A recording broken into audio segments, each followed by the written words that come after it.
Assalamualaikum warahmatullahi wabarakatuh. Bismillahirrahmanirrahim. Alhamdulillahilladzi qad waffaqa lil ilmi khaira khalqihi walittuqa hatta nahat qulubuhum linahwihi famin azimi sya'nihi lam tahwihi fa ushribat ma'na dhamiri syani fa u'ribat fil hali bil alhani thumma as-salatu ma'a salamin la'iqi ala nabi afsahil khalaiqi Muhammadin wal ali wal ashabi man atqanul qur'ana bil i'rabi wa ba'du. Pemirsa atau penyimak program Cermat 3.0 yang dirahmati Allah, pada kesempatan kali ini kita akan mencoba membahas tema yang telah ditentukan, yakni adalah tema sesuai jadwal ya, tema tentang perkembangan sains menurut Islam. Baik, ketika kita membahas tentang perkembangan Islam menurut perkembangan sains menurut Islam, tentu akan berbeda dengan perkembangan sains di dalam Islam. Di banyak kesempatan yang lain, dalam channel-channel yang lain, lebih banyak membahas mengenai perkembangan sains dalam Islam, yang itu kemudian mengarah kepada peradaban Islam dalam masa keemasannya, dalam kejayaannya, yang pada masa era Bani Umayyah dimulai dan kemudian puncak kejayaannya, puncak keemasannya pada masa dinasti Abbasiyah. Di masa itu banyak sekali bermunculan cendekiawan-cendekiawan muslim yang mampu menguasai ilmu dalam berbagai bidang, tidak hanya berfokus pada ilmu keagamaan, fikih, tafsir, hadis. Banyak sekali yang juga di samping menguasai ilmu keagamaan, tetapi juga menguasai ilmu yang di luar keagamaan. Tetapi sebenarnya ilmu di luar keagamaan itu bisa mendukung terhadap ilmu agamanya sendiri. Tetapi karena yang mau kita bahas adalah perkembangan sains menurut Islam, sehingga mungkin yang dimaksud adalah perkembangan sains menurut Islam dari sudut pandang keagamaan. Bagaimana Islam memandang terhadap perkembangan sains. Sebelum ke dalam pembahasan mengenai perkembangannya, mungkin kita akan lebih kita mulai dulu barangkali dari titik awalnya, karena sebuah hal yang berkembang ada titik mulainya. Nah, mungkin ada sebuah pertanyaan, bagaimana antara Islam dan sains? Atau mungkin ada pertanyaan dan jawaban lucunya adalah bagaimana hubungan antara Islam dan sains? Jawabannya, ya, hubungan antara Islam dan sains itu baik-baik saja, mereka akrab-akrab aja, tidak ada yang bermasalah, tidak ada yang bertengkar di antara mereka berdua ya. Baik, kita kembali. Ada beberapa hal yang akan kita bahas di sini mengenai bagaimana pandangan Islam terhadap perkembangan sains atau sains itu sendiri di dalam Islam. Menurut Islam ya, pandangannya seperti apa? Kita coba mulai dari Al-Quran sebagai pedoman umat Islam sedunia hingga akhir zaman nanti ya. Itu Al-Quran yang diturunkan kepada Rasulullah untuk disampaikan kepada kita semua sebagai pedoman jalan kehidupan yang dipenuhi dengan kebenaran. Di dalam Al-Quran kita coba ulas dari wahyu yang pertama. Wahyu yang pertama turun kepada Rasulullah, yakni adalah Iqra.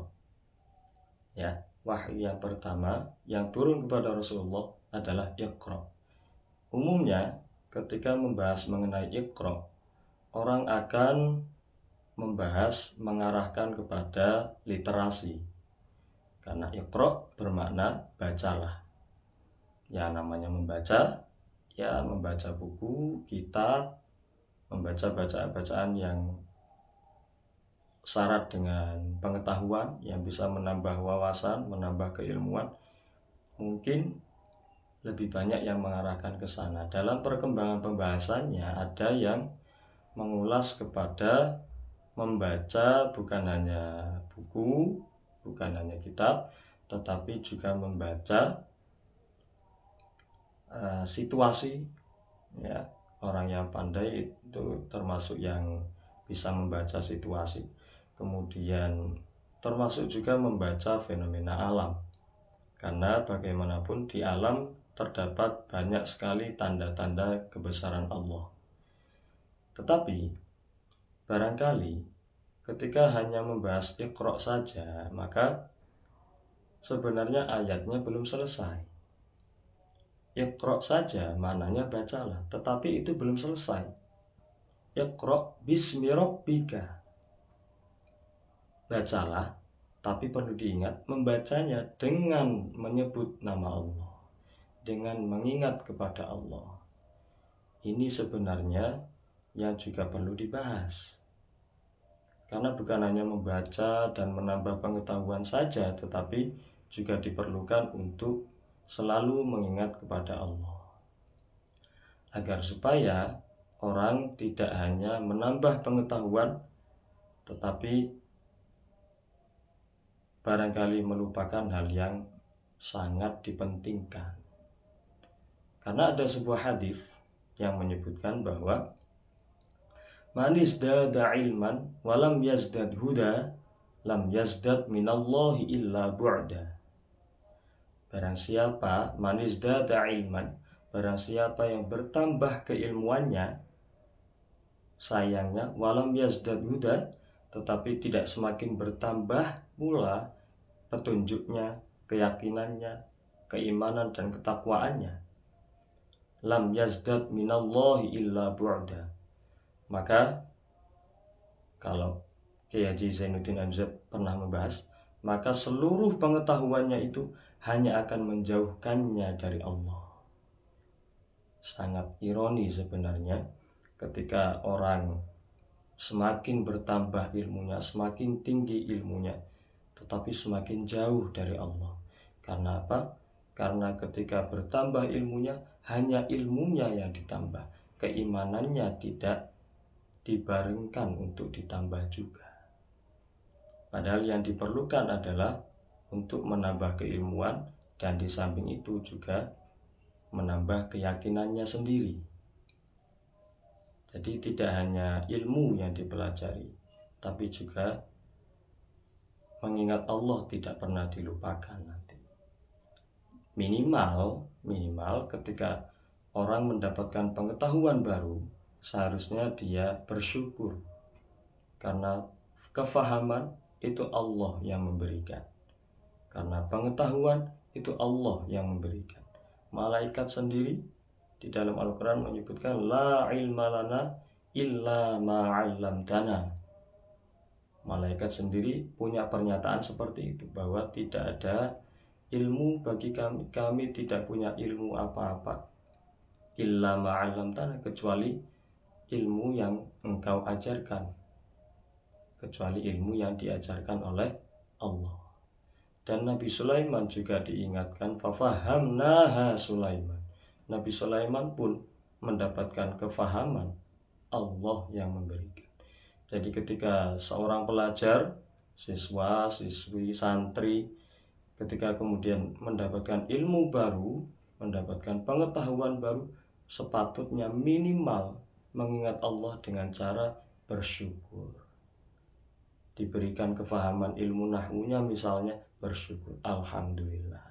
Diberikan ilmu apa yang baru, yang sebelumnya belum pernah tahu, kemudian bersyukur, alhamdulillah. Minimal itu. Jadi ketika membaca Iqra bismi rabbika dengan menyebut nama Allah, minimal itu. Akan lebih baik lagi jika bisa mengaitkan antara pengetahuan yang dia terima hari itu dengan keimanan atau ketauhidan, dengan mengesahkan Allah. Misalnya ya, barangkali karena ini pembahasan mengenai sains, akan lebih cocok kalau saya beri contoh yang berkaitan dengan sainsnya. Misalnya ketika siswa belajar tentang makhluk hidup yang berukuran sangat kecil, disebut mikroskopis ya, ukurannya sangat kecil. Kecilnya seberapa? Baik, saya coba ingatkan lagi kecilnya seberapa, karena mungkin agak susah untuk membayangkan.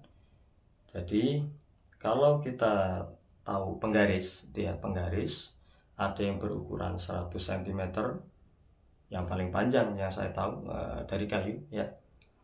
Ada yang berukuran 30 cm, yang dari besi, ada yang dari plastik, ada yang 20, ada yang 15 cm. Tapi kita coba amati di penggaris itu antara 0 sampai 1 misalnya, antara 0 sampai 1 ya.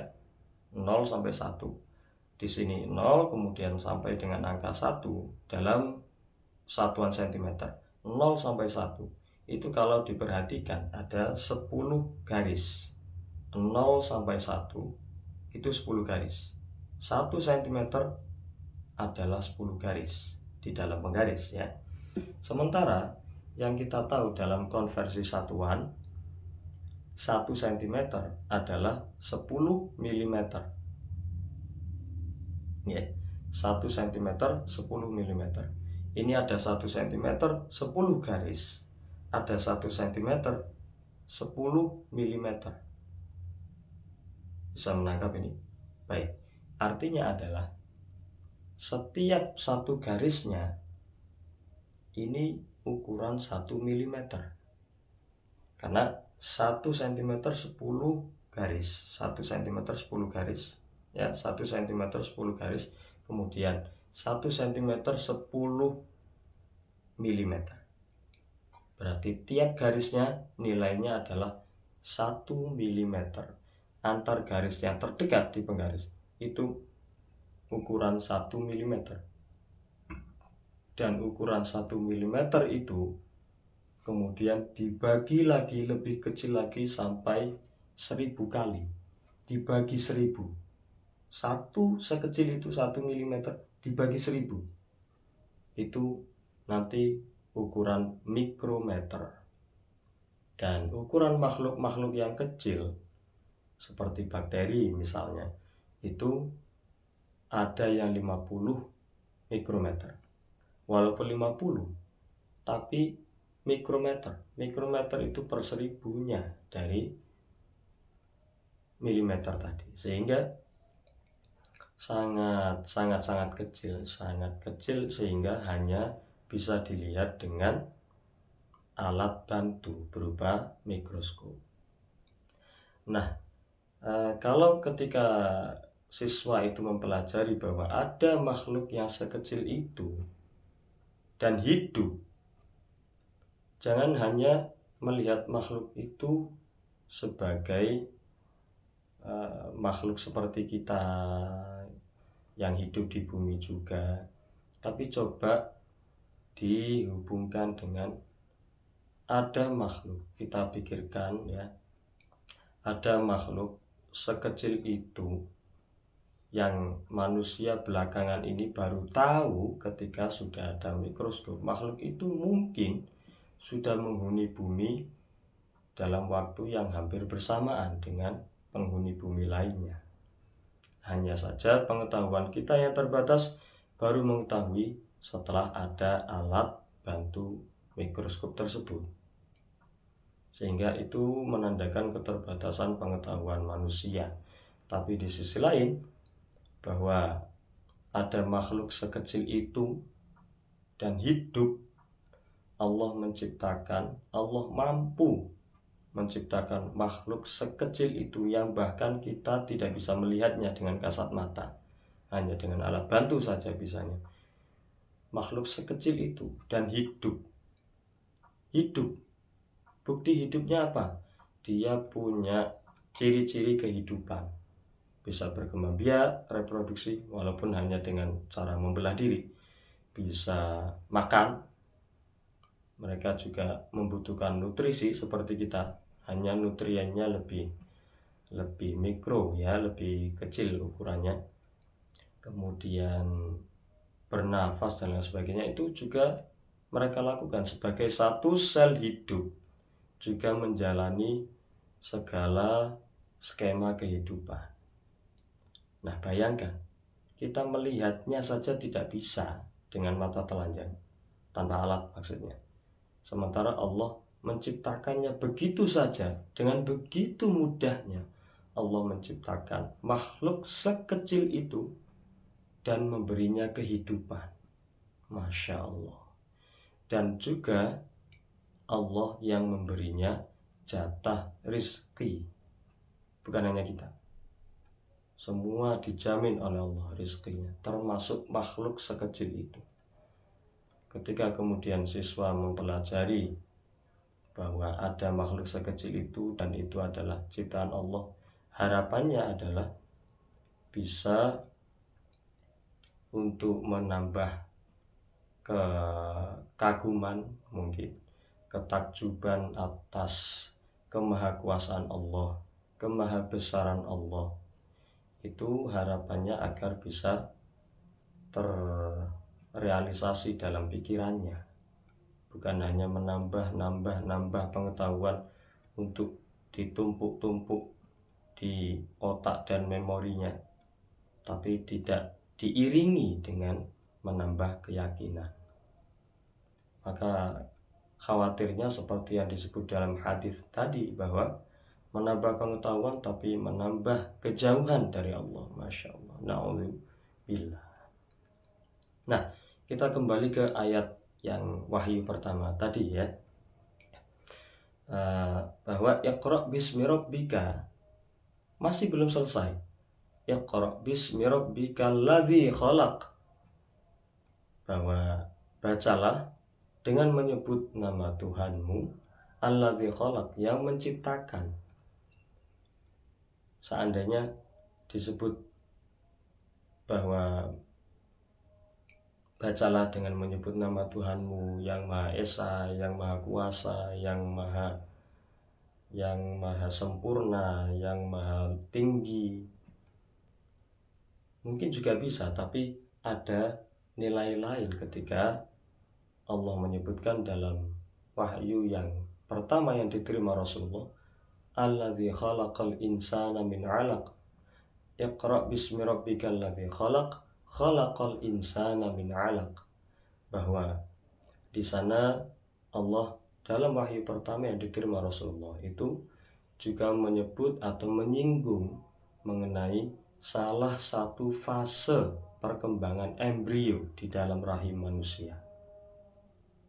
Sebuah hal yang ajaib yang terkait dengan keajaiban penciptaan manusia. Tapi hal yang lebih ajaib lagi adalah wahyu pertama sudah menyinggung mengenai pengetahuan yang baru beberapa ratus tahun kemudian baru terungkap, bahwa memang manusia, proses penciptaan manusia di dalam rahim itu salah satu perkembangannya adalah melalui fase alat, melalui fase segumpal darah. Asalnya dari nutfah, itu dalam ayat yang lain, dari nutfah kemudian menjadi alaqah, segumpal daging, segumpal darah, kemudian berkembang lagi mudghah menjadi segumpal daging, kemudian dikembangkan lagi oleh Allah menjadi bentuk tulang, kemudian baru fakasaunal idzama lahma, kemudian baru Allah menutup, ya singkatnya, tulang-tulang tersebut dengan daging sehingga terbentuk utuh janin manusia.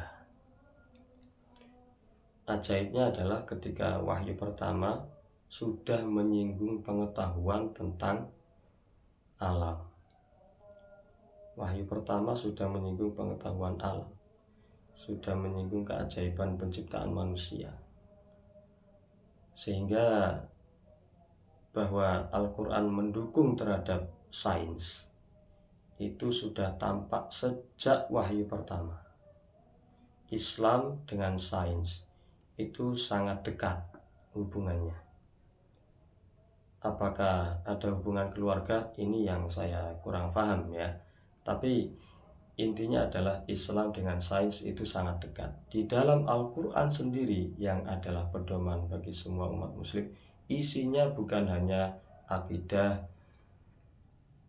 kemudian aturan fikih, ya, aturan keagamaan, muamalah, dan hal-hal yang lain, tapi juga berisi tentang sejarah peradaban kuno yang telah hancur karena perilakunya sendiri, kemudian juga diisi dengan pengetahuan alam.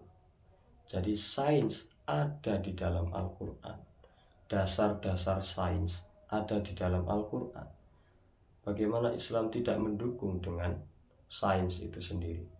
Tetapi yang perlu diingat dan dicatat adalah ketika sains mengalami perkembangan, dasarnya juga dari Al-Quran. Ketika kemudian sains semakin berkembang, tidak seharusnya orang melupakan dari dasarnya dulu. Seperti ketika seorang anak yang telah bertumbuh, dewasa dan berkembang, kemudian menikah dan lain sebagainya, tidak sepatutnya untuk melupakan dasarnya. Dulu berasal dari rahim orang tuanya dan lain sebagainya. Sehingga tidak sepatutnya untuk melupakan dasarnya. Nah, kemudian itu mengenai dari Al-Quran ya. Sampai di hadis, ini yang kedua barangkali ya, untuk menyingkat waktunya. Yang kedua, ada hadis yang juga adalah bentuk dorongan terhadap pengetahuan sains diantaranya dan ilmu-ilmu yang lain. Ya, hadis yang membahas mengenai thalabul ilmi ini sudah sering dengar pastinya ya. Thalabul ilmi fardhatun 'ala kulli muslimin, bahwa mencari ilmu adalah sebuah kewajiban bagi setiap orang yang Islam. Diriwayatin wa muslimatin ya, di riwayat yang lain ada yang juga bagi muslimah. Jadi muslim laki-laki dan perempuan semua masing-masing berkewajiban untuk mencari ilmu.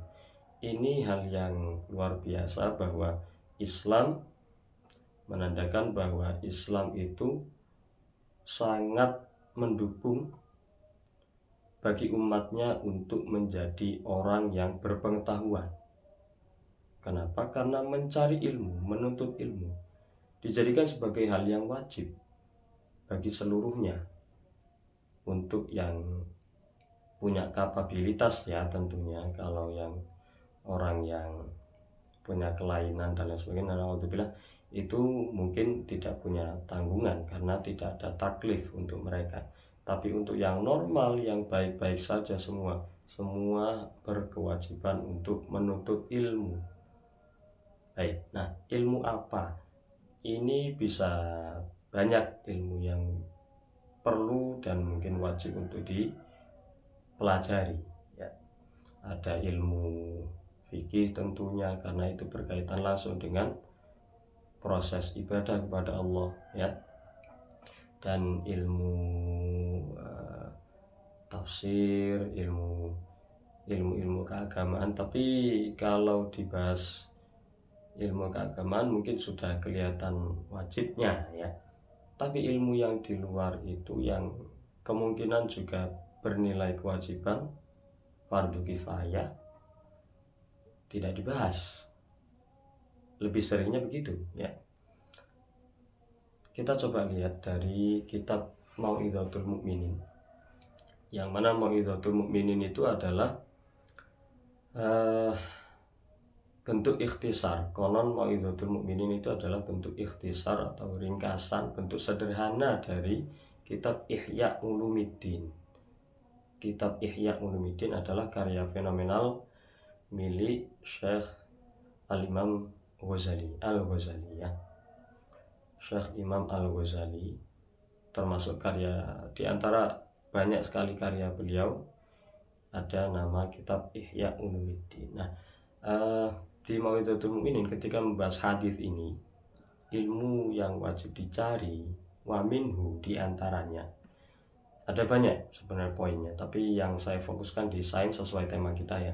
Wa minhu ma yudraku bihi tauhid.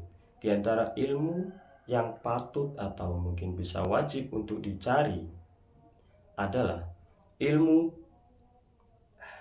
yang bisa membawa kita untuk menemukan tauhid, membawa kita untuk menemukan arti yang sesungguhnya tentang keesaan Allah. Ilmu yang membuat kita untuk benar-benar yakin di dalam hati kita secara sungguh-sungguh mengenai keesaan Allah, mengenai bahwa Allah memang tiada duanya, Allah hanya satu, Allah Maha Kuasa, Allah Maha Sempurna, dan seterusnya. Itu ilmu yang demikian, itu termasuk wajib untuk dicari.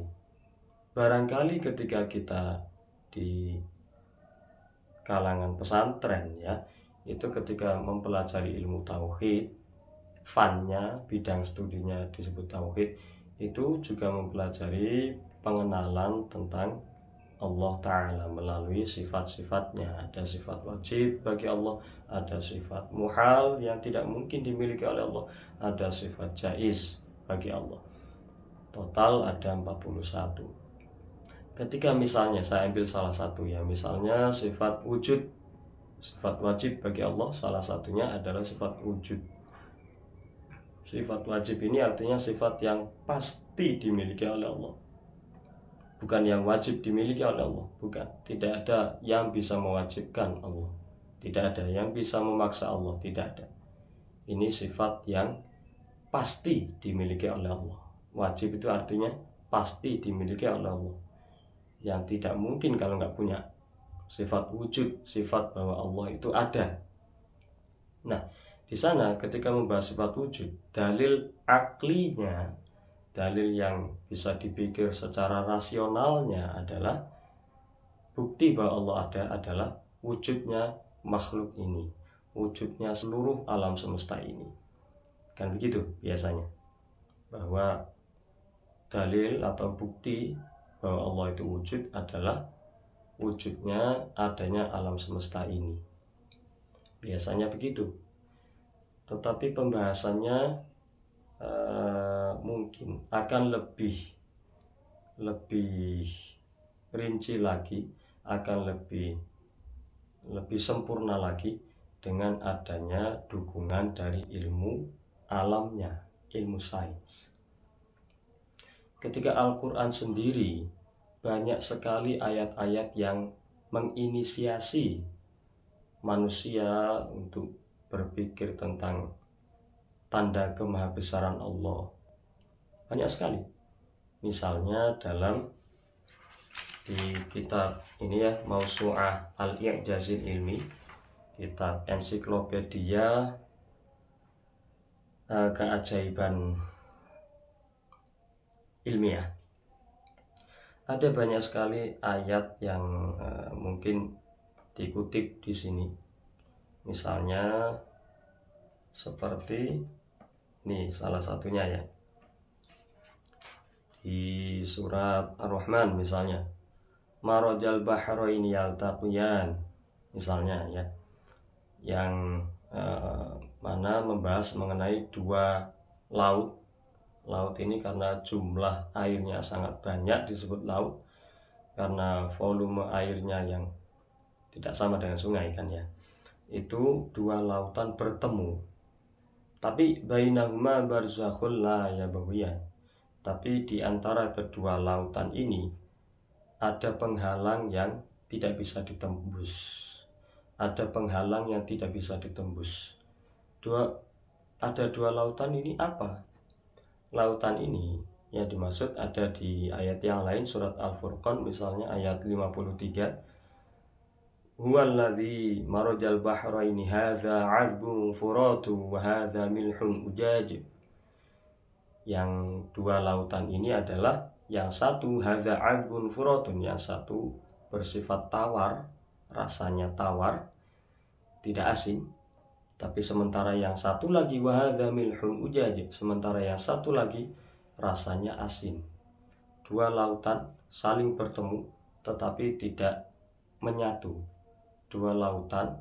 Ada dua lautan saling bertemu, airnya ini benar-benar saling bertemu, tidak terlihat ada pembatas di antara mereka berdua, benar-benar bertemu dan klop sebelahan persis, berdempetan, berjejeran, tapi tidak menyatu. Dua bertemu tapi tidak menyatu. Dua bertemu tapi tidak menyatu. Apa tidak asing dengan kalimat itu? Bertemu tapi tidak menyatu. Ya baik. Intinya adalah ada dua lautan yang bertemu tetapi tidak menyatu karena ada pembatas yang tidak bisa ditembus. Nah kemudian ini menunjukkan keajaiban yang diungkap oleh Al-Quran mengenai fenomena alam, yang itu kembalinya tentu kepada Allah. Sebuah lautan, manusia sendiri tidak bisa menciptakan lautan. Allah bahkan membuat lautan yang berbeda bertemu dalam satu titik tapi tidak bersatu, tidak bercampur, tidak kemudian menjadi rata, rasanya sama semua, tidak begitu. Itu hal yang ajaib yang bisa menjadi tanda kebesaran Allah. Dan ada yang dibahas misalnya ya, ketika orang mempunyai keyakinan yang sangat tinggi dengan ketauhidannya yang telah diyakini secara penuh dengan didukung oleh ilmu alam ya. Salah satu tujuan mempelajari ilmu alam adalah ya diantaranya itu untuk mengenali kepada Allah. Untuk mengenali kepada Allah, diantaranya bagaimana kita mengenali sifat Allah Maha Kuasa misalnya. Itu bisa dipelajari salah satunya dengan memikirkan tentang makhluknya Allah. Karena Kanjeng Nabi sendiri dawuhnya adalah tafakkaru fi khalqillah. Silakan berpikir mengenai, berangan-angan, dipikir, dinalar mengenai ciptaan Allah. Tapi la tafakkaru fi dzatillah, tapi jangan berpikir tentang zatnya Allah. Cukup dengan mengamati secara baik pada makhluk-makhluk ciptaan Allah, yaitu alam semesta dan seisinya ini, itu kita akan juga menjadi mengenal lebih baik kepada Allah. Betapa Allah Maha Kuasa, betapa Allah Maha Esa, tidak akan ada Tuhan lagi ya, hanya Allah. Itu kita mengenali dengan ciptaannya ini. Sampai kemudian ada ayat ya di surat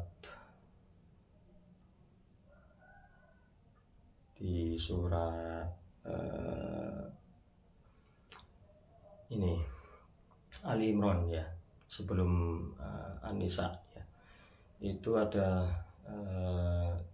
ayat sekitar 200 itu menyebutkan bahwa inna fi khalqis samawati wal ardi wa ikhtilafil laili wan nahari la ayatil liulil albab, bahwa sesungguhnya kurang lebih ya, bahwa sesungguhnya di dalam penciptaan langit dan bumi, juga pada pergantian siang dan malam.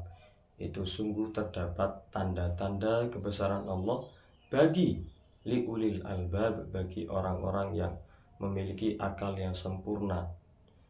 Siapa mereka? Ada lanjutan ayatnya. Alladzina yadhkurunallaha qiyaman, yaitu adalah orang-orang yang selalu mengingat kepada Allah qiyaman, dalam keadaan berdiri, wa qu'udan, dan dalam keadaan duduk, wa ala junubihim, dan dalam keadaan tiduran, atau artinya dalam keadaan bagaimanapun selalu mengingat kepada Allah. Dan ada lanjutannya, wa yatafakkaruna fi khalqis samawati wal ardh, dan berpikir, berangan-angan tentang penciptaan langit dan bumi. Sangat penting bagi kita untuk selalu memikirkan tentang ciptaan alam semesta ini, karya Allah, ciptaan Allah berupa alam semesta ini, yang itu bisa membawa kita kepada keyakinan kita kepada Allah. Sampai kemudian ayat itu dilanjutkan dengan subhanak. Ketika orang berpikir dengan penuh, dengan keyakinan yang utuh, maka kemudian dia akan memiliki sebuah statement, subhanak, maha suci engkau ya Allah, ma khalaqta hadza batila, tidaklah engkau menciptakan ini, sesuatu yang sedang diamati dari alam semesta ini, batila, sia-sia.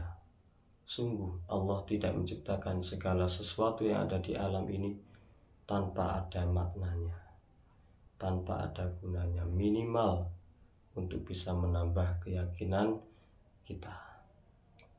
Salah satunya itu. Dan ayat-ayat yang lainnya yang juga sangat jelas sekali mengarahkan kita untuk berpikir dan mengamati, ya, tentang hal-hal yang menjadi ciptaan Allah. Salah satunya misalnya yang kadangkala dibahas ya di kelas itu ada surat Yunus ayat 101. Qul unzuru madza fis samawati wal ardh, bahwa Kanjeng Nabi diminta qul, katakan wahai Muhammad, khitabnya kepada Kanjeng Nabi, ya, unzuru, perhatikan, amati, observasilah, madza fis samawati wal ardh, hal-hal yang ada di langit dan yang ada di bumi. Semua akan menyiratkan tanda-tanda kebesaran Allah. Hanya saja wa ma tughnil ayatu wan nudhru an qaumil la yu'minun. Hanya saja ayat-ayat, tanda-tanda kebesaran Allah, dan bahkan juga nabi-nabi yang diutus Allah untuk memberi peringatan, itu tidaklah cukup bagi orang-orang yang tidak beriman. Sehingga yang diharapkan ketika kita mempelajari ilmu, terutama sains, adalah untuk kemudian bisa menambah keimanan, menambah ketakwaan. Ketika imannya bertambah, kemudian semakin bertakwa, semakin takut kepada Allah sesuai porsinya, dan semakin meyakini bahwa Allah maha segala-galanya. Jadi ketika orang mempelajari lebih dalam tentang ciptaan Allah, seharusnya bisa semakin dalam pula keyakinannya kepada Allah. Harapannya harusnya seperti itu, sampai pada tingkat ma khalaqta hadza batila, subhanak, sampai pada tingkat itu, sampai pada kalimat seperti itu dari lubuk hati yang terdalam, meyakini, mengakui bahwa memang Allah maha segalanya, mampu menciptakan semuanya yang bisa kita amati sampai hari ini dan hari-hari berikutnya. Kemudian itu termasuk di antara tanda-tanda bahwa Islam mendukung penuh, dan bahkan ada yang mengatakan saling terintegrasi dengan sains, tidak terpisah dengan sains. Islam sangat mendukung dasar-dasar ilmu sains, bahkan juga dari Al-Quran. Seperti misalnya Marajal Bahraini yang tadi ya, ada dua lautan bertemu, kemudian muncul akhirnya teori tentang ketegangan permukaan. Ada teori ketegangan permukaan yang itu diinisiasi dari Marajal Bahraini tadi. Kemudian ada misalnya mempelajari tentang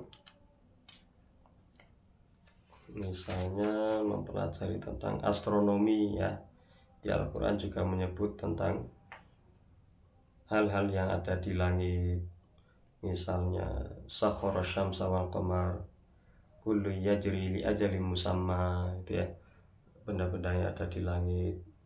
Kemudian ilmu-ilmu biologi, misalnya ilmu kedokteran salah satu yang menginisiasinya adalah kulu washrabu wala tusrifu. Orang dipersilakan untuk makan, dipersilakan minum kalau nggak puasa ya maksudnya. Kemudian tapi wala tusrifu, tapi jangan berlebihan. Yang dimana berlebihan itu wal israfu fihima min asbabil marad, yang dimana berlebihan untuk urusan makan dan minum, terutama yang lagi dibahas, itu adalah diantara penyebab adanya penyakit. Maka kemudian berkaitan dengan penyakit itu ada apa saja, bagaimana cara mengatasinya, muncullah ilmu kedokteran dan ilmu tentang tumbuh-tumbuhan, itu ya, yumbitu lakum bihi zar'a waz zaituna wan nakhila wal a'naba wa min kulli thamarat misalnya. Jadi ada banyak hal yang bisa dibahas. Kalau yang mungkin ilmu klasifikasi makhluk hidup, bahwa di Al-Quran sudah ada inisiasinya. Faminhum may yamshi ala batnihi wa minhum may yamshi ala rijlaini wa minhum may yamshi ala arba'. Bahwa makhluk hidup kemudian dibeda-bedakan, di kelas-kelas, dikelompok-kelompokkan berdasarkan ciri-cirinya. Inisiatornya, dasarnya juga Al-Quran. Ketika kemudian kita tahu ada teori gravitasi bumi misalnya, yang dalam cerita di buku kebanyakan itu dirumuskan oleh Newton, Sir Isaac Newton. Itu beliau yang merumuskan, tapi untuk yang menemukan apakah Newton yang pertama masih ada banyak pembahasan. Tapi sebelum itu kalau kita mempelajari atau kalau kita ingat, ada salah satu ayat di surat Maryam misalnya, ketika Sayyidah Maryam dalam keadaan yang sulit, dalam keadaan yang kurang diuntungkan, dalam keadaan yang kurang nyaman, kurang menyenangkan, beliau dalam keadaan hamil tua, dan kalau nggak salah beliau diasingkan dari tempat kelahiran beliau, dan kemudian beliau harus di tempat yang berbeda, yang sama sekali mungkin tidak ada orang kenal. Kemudian beliaunya butuh makan. Akhirnya beliau diberi pertolongan oleh Allah dengan diberikan ilham, ada petunjuk dari Allah, wahuzzi ilaiki bijid'in nakhlati, yang kemudian Sayyidah Maryam diperintah untuk menggoyang-goyangkan pohon kurma, karena beliau sedang bersandar di pohon kurma, berteduh di pohon kurma, di bawah pohon kurma. Kemudian diperintah untuk menggoyang-goyangkan pohon kurma tersebut supaya buahnya kemudian tusaqitu alaiki rutaban janiyya, supaya kemudian buah-buah kurma itu bisa berjatuhan dan beliau bisa makan, bisa beliau konsumsi. Bahwa Newton ketika merumuskan itu terinspirasi dari buah apel yang jatuh di atas kepalanya. Sebenarnya Sayyidah Maryam pun sudah mengetahui bahwa buah kurma pun ketika jatuh dari pohonnya pasti jatuhnya juga ke bawah. Dan mungkin beberapa orang yang lain juga merasakan hal yang sama. Semua yang ada di atas bumi ini ternyata jatuhnya ke bawah. Air terjun jatuhnya ke bawah. Kalau air yang ke atas namanya air mancur kan ya. Jadi ketika menyadari itu, kemudian akhirnya menyadari bahwa Allah menciptakan bumi ini dilengkapi oleh Allah dengan hukum gravitasi di dalamnya, yang itu tentu sangat menguntungkan terhadap kehidupan di atas bumi sendiri.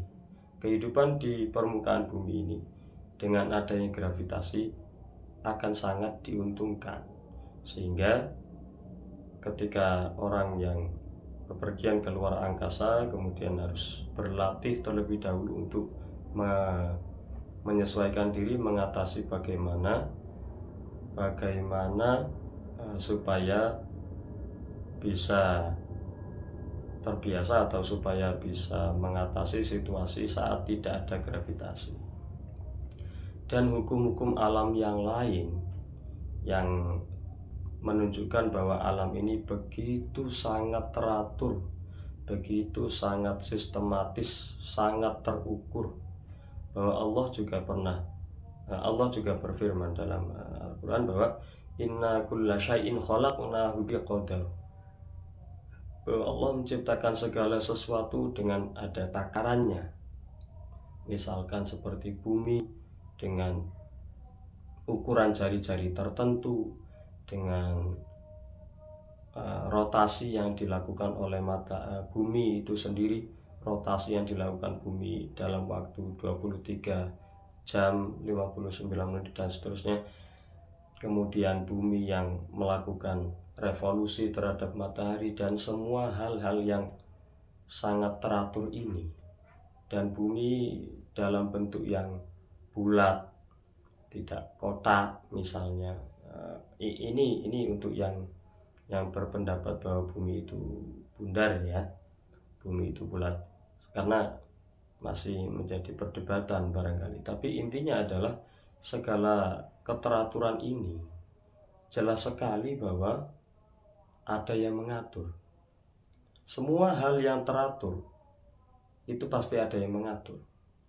Semua hal yang teratur itu pasti ada yang mengatur. Itu yang bisa kita pelajari ketika mempelajari banyak hal tentang ilmu alam. Jadi ketika mengetahui bahwa ada banyak hukum alam yang bisa kita pelajari, ternyata inisiatornya adalah Al-Quran. Maka kemudian Al-Quran adalah juga menjadi sumber atau menjadi ilham ya, untuk kemudian lahirlah banyak teori. Karena Al-Quran itu juga mengilhami banyak teori tentang ilmu yang dipelajari di sainsnya, maka Al-Quran tidak jauh sebenarnya dari sains dan perkembangannya. Nah, ketika mempelajari hal-hal yang demikian teraturnya ini, kalau misalnya ada yang ada yang agak kesulitan untuk atau agak terlalu jauh berpikir bahwa ada hal-hal yang bekerja secara otomatis barangkali, tapi perlu diingat hal yang otomatis itu sebenarnya juga ada yang mengatur. Hal yang otomatis itu ada yang mengatur. Jadi misalnya seperti pesawat yang konon bisa autopilot, itu pun ada yang mengatur. Paling tidak ada yang menekan tombolnya, dan kemudian pesawat sendiri ada yang menciptakannya. Kalau kemudian ada mesin yang bisa berjalan otomatis, ada juga yang menekan tombol on off-nya, atau juga ada yang menciptakan mesinnya. Bahwa hal-hal yang berjalan otomatis pun ada yang membuatnya. Bagaimana dengan alam semesta ini?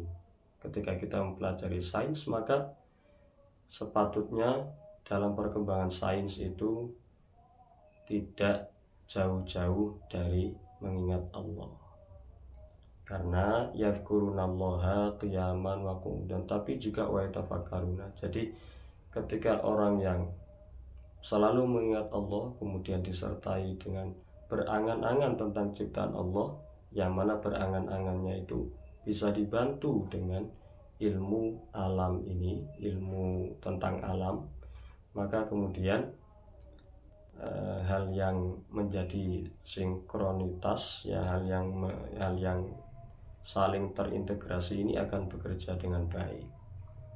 Sehingga di sanalah di antara bukti-bukti bahwa Islam dengan sains itu saling terintegrasi, dan Islam mendukung dengan adanya sains, karena bahkan sains ada di dalam Al-Quran. Ada banyak, tapi mungkin tidak saya sebutkan semua ya, karena di kitab ini ada judul Al-Ilmu fil Islam, tapi karena terlalu banyak, ada 7 halaman, dan di samping itu pembahasannya tidak terfokus pada sains, sehingga mungkin tidak saya bacakan semua, hanya beberapa yang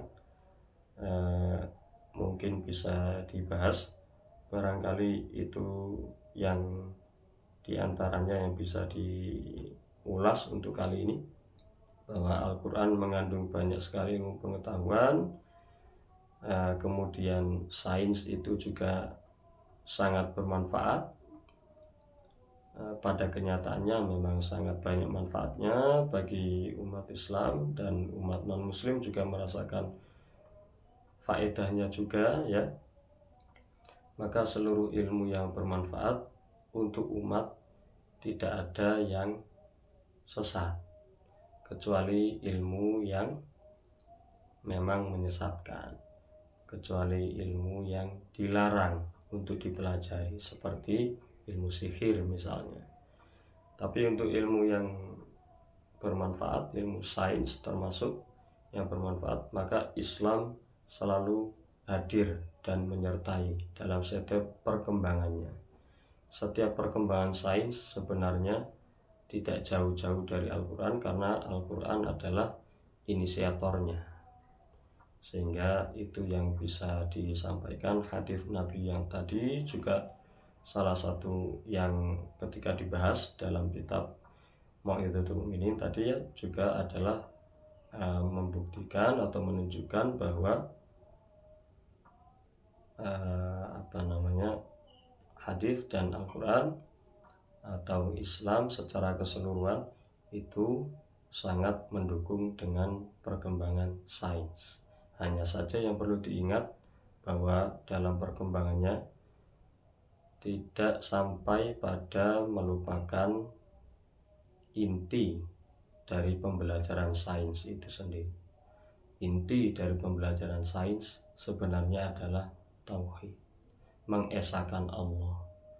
Karena fenomena-fenomena alam yang disebut di dalam Al-Quran seringkali ditutup dengan la ayat, seringkali ditutup dengan sebuah kalimat yang menandakan bahwa ini fenomena alam yang demikian ini adalah tanda kekuasaan Allah, ayat-ayat kebesaran Allah. Seringkali seperti itu, yang bahwa ketika mempelajari ilmu alam ini seharusnya tidak jauh-jauh dari zat yang menciptakannya, dan selalu mengingat siapa yang menciptakan alam semesta ini, sehingga Islam dengan sains itu bisa berjalan beriringan dan saling terintegrasi satu sama lain. Mungkin itu yang bisa kita bahas untuk kesempatan kali ini. Wallahu a'lam bishawab. Wallahu muwaffiq ila aqwamit thoriq. Semoga bermanfaat dan barokah. Dari saya kurang lebih mohon maaf. Assalamualaikum warahmatullahi wabarakatuh.